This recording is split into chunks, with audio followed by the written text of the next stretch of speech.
Student हम लोग question number 14 को सॉल्व करते हैं। देखिए क्वेश्चन नंबर 14 में क्या कहा जा रहा है, आप लोग क्वेश्चन नंबर 14 को पढ़िए। इसमें कहा जा रहा है एक त्रिभुज एबीसी की भुजाएं एबी और एसी तथा माध्यिका एडी एक अन्य त्रिभुज की भुजाओं पीक्यू तथा पीआर माध्यिका पीएम के क्रमशः समानुपाती है। दर्शाइए कि त्रिभुज एबीसी समरूप है त्रिभुज पीक्यूआर के। हमें क्या दिखाना है, जो हमारा त्रिभुज एबीसी है त्रिभुज पीक्यूआर के समरूप है। हमें एक त्रिभुज एबीसी दिया गया है, दूसरा त्रिभुज पीक्यूआर दिया गया। तो चलिए सबसे पहले हम लोग त्रिभुज ड्रॉ कर लेते हैं। तो स्टूडेंट यहाँ पर हमने एक त्रिभुज खींचा है और ये जो त्रिभुज है इसको नाम क्या देना है, त्रिभुज ए बी सी। और ये जो त्रिभुज ए बी सी है इसमें माध्यिका क्या है, एडी है। तो चलिए ये जो त्रिभुज ए बी सी है इसकी हम लोग माध्यिका खींच लेते हैं। ठीक है, ये हमारी माध्यिका हो गई। स्टूडेंट जो त्रिभुज की माध्यिका होती है, जैसे यहाँ पर एडी क्या है, माध्यिका है। तो एडी काम क्या करेगी, माध्यिका काम क्या करती है, ये जो एडी क्या है माध्यिका, किस भुजा पर, बीसी पर। तो बीसी भुजा को दो बराबर भाग में बांटेगी, यानी कि ए वाला जो भाग होगा वो बराबर होगा इस वाले भाग के, यानी कि बीडी बराबर हो जाएगा सीडी के। लिख लीजिए बीडी बराबर होगा सीडी के। क्यों बराबर होगा, क्योंकि ये जो एडी है वो माध्यिका है। चलिए अगला हमारा जो त्रिभुज, हम लोग उस त्रिभुज को बना लेते हैं। दूसरा त्रिभुज हमारा पी क्यू आर है, तो हमने दूसरे त्रिभुज पी क्यू आर को खींच लिया है। यहाँ पर ए हमारा दूसरा त्रिभुज पी क्यू आर हो गया। और ये जो त्रिभुज पी क्यू आर है इसकी माध्यिका क्या है, पीएम है। तो चलिए इसकी माध्यिका हम लोग खींच लेते हैं। पीएम काम क्या करेगी, ये जो हमारी क्यू आर भुजा है इसको दो बराबर भाग में बांट देगी, यानी कि जो ए वाला भाग है वो बराबर होगा इस वाले भाग के। हम लिख सकते हैं जो हमारा क्यू एम है वो बराबर होगा एम आर के। ठीक है, आपको पता चल गया माध्यिका काम क्या करती है। जिस भुजा पर माध्यिका है, ये जो पीएम है भुजा क्यूआर पर है, तो क्यूआर को क्या करेगी, दो बराबर भाग में ए बांट देगी। चलिए अब हम लोग नेक्स्ट देखते हैं हमें क्या क्या दिया गया है। पहले में देखना पड़ेगा ना क्या क्या दिया है। तो यहाँ पर हमें दिया है त्रिभुज ए बी सी की भुजाएं ए बी ए सी तथा एडी अन्य त्रिभुज की भुजाओं पी क्यू पी आर तथा माध्यिका पीएम के क्रमशः समानुपाती हैं। ठीक है, चलिए लिख लेते हैं।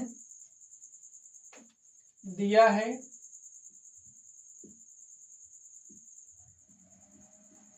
क्या दिया है, ये जो ए बी है और पी क्यू का अनुपात, लिखिए ए बी और पी क्यू का जो अनुपात है वो बराबर है किसके, एसी और पी आर के। एसी और पी आर के बराबर है एडी और पीएम के। ये हमें दिया गया है। और स्टूडेंट इसे हम क्या मान लेते हैं, समीकरण नंबर 1। चलिए हमें सिद्ध क्या करना है, जो सिद्ध करना है हम लोग उसको लिख लेते हैं। सिद्ध करना है, क्या सिद्ध करना है, त्रिभुज ए बी सी समरूप है त्रिभुज पी क्यू आर के। त्रिभुज ए बी सी हमें दिखाना है समरूप है त्रिभुज पी क्यू आर के। स्टूडेंट ए बी सी समरूप पी क्यू आर दिखाना है, इसको दिखाने के लिए हम लोग क्या कर सकते हैं, आप लोग सोचिए। जो त्रिभुज की समरूपता होती है, त्रिभुज की समरूपता की हमारी जो कसौटियां हैं, कसौटी कौन कौन सी है, साइड साइड साइड कसौटी है, एंगल एंगल एंगल कसौटी है, एंगल एंगल है, और साइड एंगल साइड समरूपता की कसौटियां हैं। ये हमारे पास 4 कसौटियां हैं। 4 में से हम लोग कौन सी कसौटी इसमें फॉलो करा सकते हैं, कौन सी कसौटी इसमें हमारी लागू होगी। देखिए यहाँ पर ए बी और पी क्यू का जो अनुपात है, यहाँ पर देखिए ए बी और पी क्यू का अनुपात ए सी और पी आर के अनुपात के बराबर है, यानी कि संगत भुजाएं समानुपात में हो रही हैं। ये दो संगत भुजाएं समानुपात में हो रही हैं। अगर हम लोग यहाँ पर देखिए ये जो बीच का कोण है, ए वाला जो बीच का कोण है इसके बराबर दिखा दें। तो ये देखिए ए, इसके संगत ए भुजा हो गई, इसके संगत ए भुजा हो गई, तो साइड साइड हो गया और इसके बीच का एंगल साइड, एंगल साइड, समरूपता की कसौटी इसमें फॉलो हो सकती है।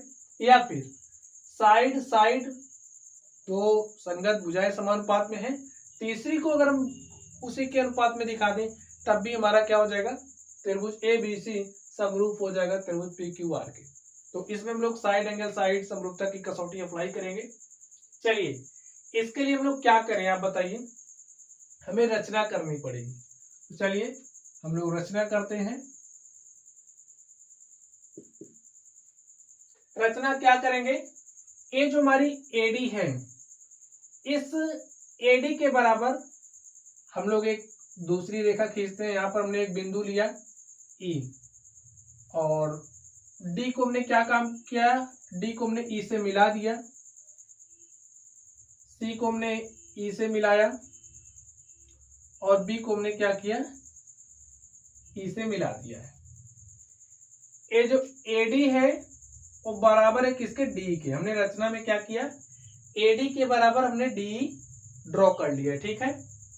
चलिए एडी किसके बराबर है, डी के। आगे देखिए अब इसमें भी हम लोग वही काम करेंगे। ये जो पीएम है, पीएम के बराबर हम लोग एक, यहां पर हमने एक बिंदु लिया एन और ये जो बिंदु एन है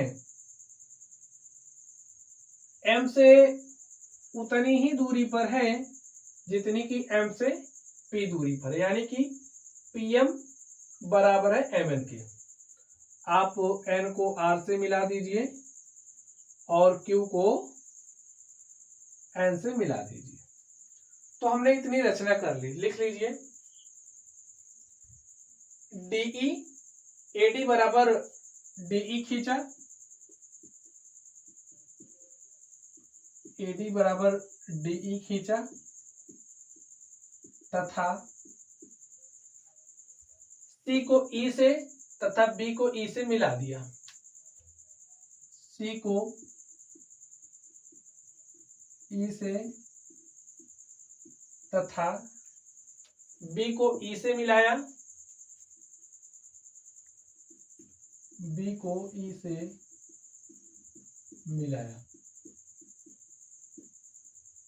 और स्टूडेंट इस तरीके से आप देखिए मैं मिल क्या रहा है, यहां पर आप लोग ध्यान से देखिए, ये जो एडी है वो बराबर है डी के, बीडी बराबर है सी के, यानी कि अगर हम इस पूरी आकृति में देखें ए बी ई सी में, तो ये हमारी आकृति कैसी बन गई है, एक समांतर चतुर्भुज की। समांतर चतुर्भुज की क्यों, क्योंकि देखिए ये जो विकर्ण ए ही है, ये जो विकर्ण ए ही है, विकर्ण बीसी को देखिए ये विकर्ण आपस में एक दूसरे को क्या कर रहे हैं, समद्विभाजित कर रहे हैं। समद्विभाजित करने का मतलब आपस में एक दूसरे को बराबर बराबर काट रहे हैं। देखिए ए जो विकर्ण बीसी है ए को दो बराबर भाग में काट रहा है, यानी कि ए वाला भाग बराबर है इस वाले भाग के, और देखिए ये जो ए है वो बीसी को दो बराबर भाग में बांट रहा है। देखिए कैसे, ये जो बीडी है वो बराबर है किसके, सीडी के।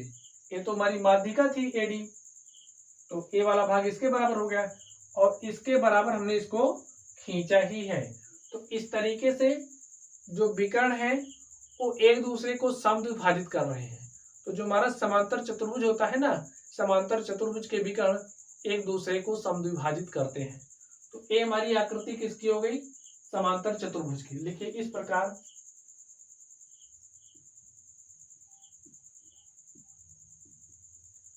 प्राप्त आकृति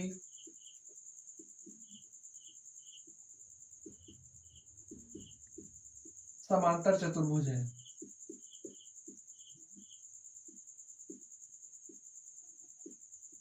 समांतर चतुर्भुज है।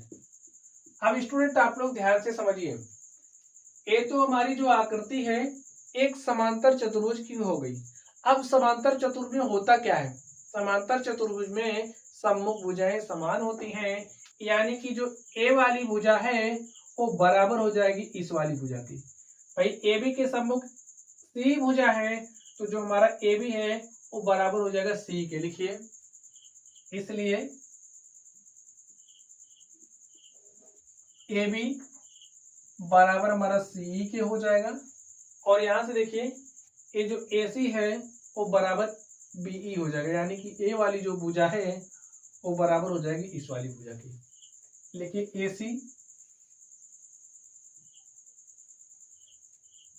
ए सी बराबर हो जाएगा बी के।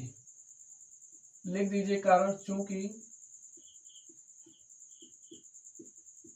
समांतर चतुर्भुज, इसको आप लोग समीकरण भी मान लीजिए, ठीक है। इसको आप 2 नंबर मान लीजिए, अभी इसकी जरूरत पड़ेगी। इसको आप 3 नंबर मान लीजिए। लिखिए, चूंकि समांतर चतुर्भुज की सम्मुख भुजाएं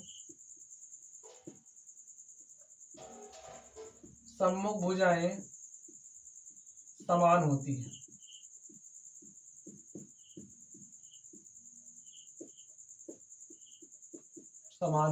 चलिए, अब ठीक इसी प्रकार ये जो हमारी आकृति है हम लोग इसमें भी देखेंगे। लिखिए, ठीक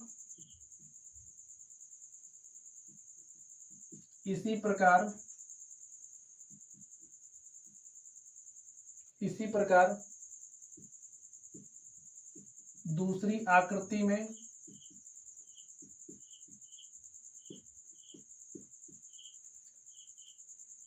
PM is equal to MN खींचा,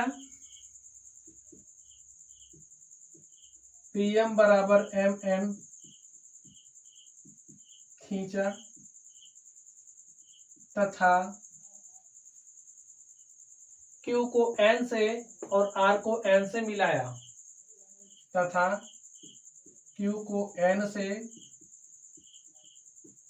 तथा R को N से मिलाया। हमने काम क्या किया, ये जो Q था, Q को हमने N से मिला दिया है, R को हमने N से मिला दिया। अब देखिए, इसमें क्या हो रहा है, इसमें भी वही काम हो रहा है।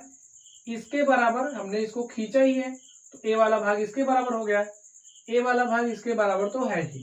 अब यहाँ पर आप देखिए, ये जो पी, देखिए अब PN क्या हो गया, ये चतुर्भुज बन रहा है ना, PQNR एक चतुर्भुज बन रहा है, जिसमें PN क्या है, एक विकर्ण हो गया। QR क्या है, QR भी हमारा क्या हो गया, विकर्ण हो गया। अब ये जो विकर्ण है एक दूसरे को समद्विभाजित कर रहे हैं, यानी कि 2 बराबर भाग में बांट रहे हैं। ए वाला भाग इसके बराबर है, ए वाला भाग इसके बराबर है। तो ये जो हमारा PQNR है वो क्या हो गया, एक समांतर चतुर्भुज हो गया। और जब ये समांतर चतुर्भुज हो गया है तो समांतर चतुर्भुज की सम्मुख भुजाएं बराबर होती हैं। लिखिए, इस प्रकार प्राप्त आकृति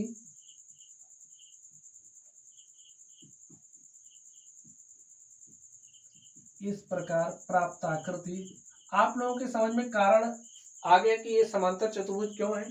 क्योंकि जब आप लोग समांतर चतुर्भुज की प्रॉपर्टी पढ़ेंगे तो जो हमारा समांतर चतुर्भुज होता है इसके विकर्ण क्या करते हैं, परस्पर एक दूसरे को समद्विभाजित करते हैं, यानी कि बराबर भाग में काटते हैं।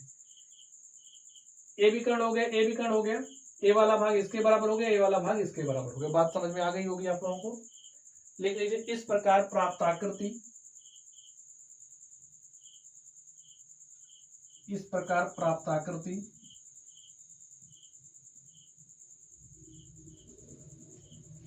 PQNR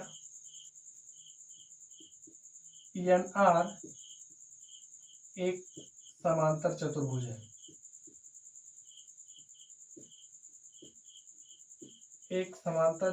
है, अब जब ये आकृति समांतर चतुर्भुज की हो गई है तो भाई सम्मुख भुजाएं बराबर हो जाएंगी। तो लिख दीजिए, जो हमारी ए वाली भुजा है वो बराबर हो जाएगी इस वाली भुजा के। लिखिए, इसलिए जो हमारा PQ है वो बराबर हो जाएगा NR के। देखिए, PQ बराबर होगा NR के, या फिर RN कहिए, इसको आप समीकरण नंबर 4 मान लीजिए। और देखिए, ए वाला जो भाग है पी आर बराबर होगा क्यू एन के, पी आर बराबर होगा क्यू एन के। और स्टूडेंट इसको आप मान लीजिए समीकरण नंबर 5 किस आधार पर लिखा हमने, लिख दीजिए चूंकि समांतर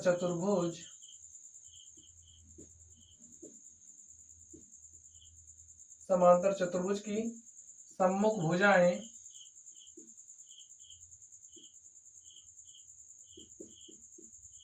समान होती हैं। ये तो हमारी रचना हो गई और हमने रचना करी, रचना से जो हमें मिला, ठीक है, उसको भी हमने यहाँ पर राइट कर दिया है। चलिए अब हम लोग इसके प्रूफ पर चलते हैं और इसके लिए प्रमाण देते हैं, ठीक है। लिखिए प्रमाण। चलिए अब कैसे करेंगे इसको आप लोग ध्यान से देखिए। हम लोग त्रिभुज ए बी ई तथा पी क्यू एल में देखेंगे। लिखिए त्रिभुज ए बी ई तथा त्रिभुज पी क्यू एन में। तो स्टूडेंट हम लोग त्रिभुज ए बी ई और पी क्यू एन को समरूप दिखाने का प्रयास करेंगे। अगर त्रिभुज ए बी ई समरूप हो गया त्रिभुज पी क्यू एन के, तो हम लोग जो समरूपता की प्रॉपर्टी होती है उसका इस्तेमाल करेंगे और उसके माध्यम से हम लोग इस कोण को बराबर दिखाने का प्रयास करेंगे, ठीक है। तो चलिए यहाँ पर आप लोग ए वाला जो एंगल है समझने के लिए ले लीजिए। ए वाला जो हमारा एंगल है इतना, ए बी ई में ए हमारा एंगल मिल रहा है, इसको हमने 1 मान लिया है और इसमें आप इस कोण को 2 मान लीजिए। और ए वाला जो एंगल है, ए इतना एंगल है इतना, इसको आप 3 ले लीजिए और ए इतना जो एंगल है इसको आप 4 ले लीजिए, ठीक है। अभी समझ में आ जाएगा हमने ऐसा क्यों किया है। चलिए आप लोग देखिए त्रिभुज ए बी ई तथा पी क्यू एन में, ए बी ई तथा पी क्यू एन में हमें क्या मिलेगा। यहां से देखिए जो हमारा ए बी है और पी क्यू का जो अनुपात है, देखिए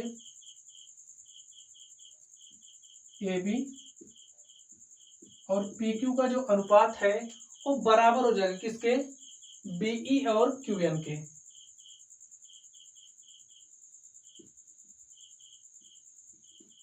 बीई और क्यू एन के देखिए ए बी और पी क्यू का जो अनुपात है वो बराबर होगा बीई और क्यू एन के, बराबर हो जाएगा एई और पी एन के। अब आप कहेंगे ऐसा क्यों हो रहा है, तो आप लोग समझिए हमें तो इतना दिया गया है ना ए बी और पी क्यू का जो अनुपात है बराबर और एसी और पी आर के। तो ये जो एसी है इस एसी के स्थान पर हम लोग बी लिख सकते हैं, देखिए क्योंकि ये जो बी है वो इस एसी के बराबर है, तो इस एसी के स्थान पर हम लोग बी लिख सकते हैं क्योंकि ये तो इसके बराबर है। तो हमने ठीक यही काम यहाँ पर किया है, ठीक है। और देखिए यहाँ पर जो क्यू एन है ए, इस क्यू एन के स्थान पर इस पी आर को लिख सकते हैं, यानी कि ये जो पी आर है इस क्यू एन के बराबर है, तो इस पी आर के स्थान पर हमने क्यू एन राइट कर दिया है। यहाँ से देखिए एसी के स्थान पर बीई और पी आर के स्थान पर क्यू एन हमने राइट कर दिया है। अब यहाँ पर देखिए एडी पी एम है, ए इतना एडी है और ए जो हमारा डी है वो भी बराबर किसके है, एडी के है। तो एडी प्लस एडी इसको हम लिख सकते हैं 2AD, ठीक है। इसको इस एई को लिख सकते हैं ना स्टूडेंट। और देखिए ये जो हमारा पीएन है इस पीएन को हम लोग क्या लिख सकते हैं आप बताइए। पीएन को हम लोग पीएम प्लस पीएम यानी कि 2PM लिख सकते हैं। बस इसको हमने ऊपर नीचे 2 से मल्टीप्लाई कर दिया है, बस यही आपको समझना है। तो हमारे पास क्या आ गए एई और पीएन। और यहां से देखिए इसके संगत ए भुजा हो गई, इसके संगत ए भुजा हो गई और इसके संगत ए भुजा हो गई। संगत भुजाएं समानुपात में आ गई हैं। लिखिए चूंकि संगत भुजाएं समानुपात में हैं,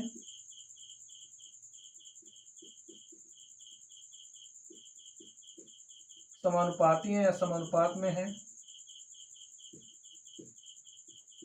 इसलिए साइड साइड साइड यानी कि भुजा भुजा भुजा समरूपता की कसौटी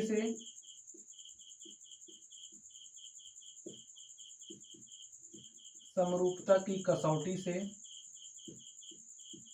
क्या हो जाएगा, तो त्रिभुज ए बी ई है वो समरूप हो जाएगा पी क्यू एन के, ए बी ई समरूप हो जाएगा पी क्यू एन के। लिखिए कसौटी से त्रिभुज ए बी ई समरूप होगा त्रिभुज पी क्यू एन के। ए हमारा त्रिभुज समरूप हो गया है। अब स्टूडेंट हम लोग जानते हैं, क्या जानते हैं, अगर हमारे दो त्रिभुज समरूप हो रहे हैं तो समरूप त्रिभुजों के जो संगत कोण हैं वो समान होते हैं। यानी कि अब यहाँ पर देखिए ए बी ई समरूप हो गया है पी क्यू एन के, तो इसका मतलब संगत कोण, इसके संगत ए वाला कोण हो गया कि नहीं हो गया, एंगल 1 के संगत एंगल 2 हो गया। तो लिखिए इसलिए एंगल 1 बराबर हो जाएगा एंगल 2 को 2 के, और इसको हमने क्या मान लिया है, समीकरण नंबर 6। चलिए अब स्टूडेंट ठीक इसी प्रकार हम लोग इस वाले त्रिभुज में देखेंगे, त्रिभुज ए सी ई लिख दीजिए यहाँ पर। अब हम नहीं करेंगे, आप लोग इसको देखना। तो ये जो हमारा ए सी ई है वो समरूप हो जाएगा पी आर एन के। लिखिए ठीक इसी प्रकार यहाँ लिख दे रहे हैं, इसी प्रकार त्रिभुज ए सी ई समरूप है पी आर एन के। ठीक है, यहाँ पर ए जो ए बी और पी क्यू है ना, यहाँ से देखना ए बी और पी क्यू, ए सी और पी आर, ए सी और पी आर है। तो इसमें जब आप देखोगे तो ए बी के स्थान पर आप लोग सी रख देना, पी क्यू के स्थान पर आप लोग आर एन रख देना, बाकी सारी चीजें सेम होंगी। ठीक है, तो यहाँ पर चेंज आएगा और साइड साइड साइड समरूपता की कसौटी से त्रिभुज ए सी ई समरूप हो जाएगा पी आर एन के। तो लिखिए त्रिभुज ए सी ई समरूप है त्रिभुज पी आर एन के। तो जब त्रिभुज समरूप हो जाएंगे तो क्या हो जाएगा, संगत कोण बराबर हो जाएंगे, तो एंगल 3 बराबर हो जाएगा एंगल 4 के, एंगल 4 के, और इसको हम लोग ले लेते हैं समीकरण नंबर 7। अब स्टूडेंट देखिए त्रिभुज ए बी सी तथा पी क्यू आर में, इसको देख लेते हैं।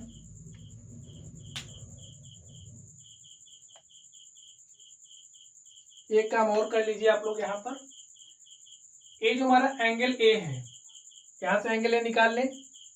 तो इसके लिए क्या करेंगे, समीकरण 6 और 7 को जोड़ दीजिए। लिखिए समीकरण 6 और 7 को जोड़ने पर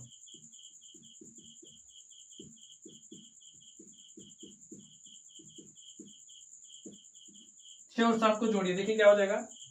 इसमें आप इसको जोड़ोगे तो एंगल 1 प्लस एंगल 3 हो जाएगा, और यहाँ पे बराबर होगा एंगल 2 प्लस एंगल 4।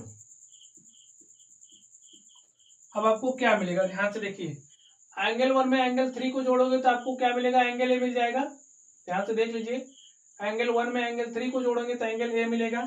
तो यहाँ से हमारे पास आ गया एंगल ए। यहाँ पर देखिए एंगल 2 इतना है, एंगल 4 इतना है, तो एंगल 2 में एंगल 4 जोड़ोगे तो पूरा भाग मिलेगा, यानी कि एंगल पी।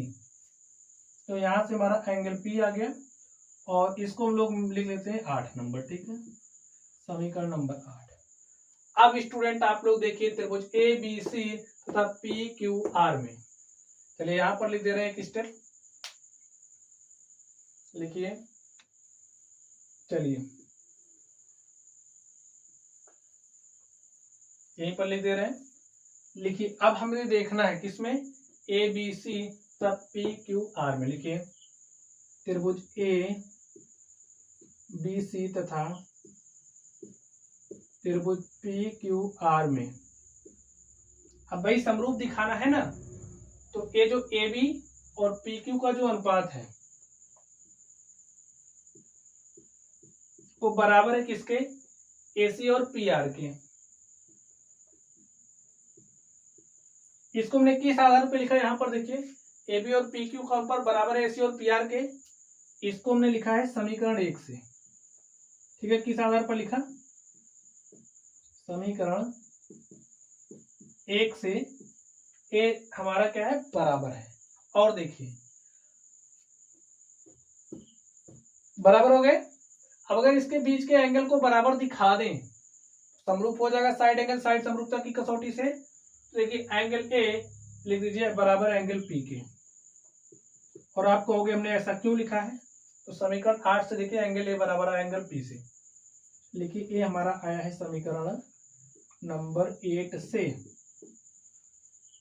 ठीक है, अब लिखिए संगत भुजाएं समानुपात में हो गई, संगत कोण बराबर हो गए। लिखिए साइड एंगल साइड समरूपता की कसौटी से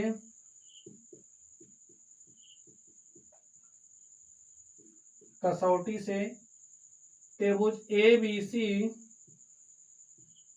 समरूप है त्रिभुज पी क्यू आर के। और स्टूडेंट यही हमें प्रूव करना था और हमने इसको क्या कर दिया है, प्रूव्ड कर दिया है। तो इस तरीके से ये जो हमारा प्रश्न था हमने इसको सॉल्व कर लिया है। तो चलिए स्टूडेंट आप लोग पढ़ते रहिए। अगर आप लोगों को कोई भी डाउट हो तो आप लोग कमेंट बॉक्स में कमेंट करना। वीडियो पसंद आए तो वीडियो को लाइक कीजिएगा, चैनल पर नए हो तो चैनल को सब्सक्राइब करना। तो चलिए आप लोग पढ़ते रहिए। Thank you.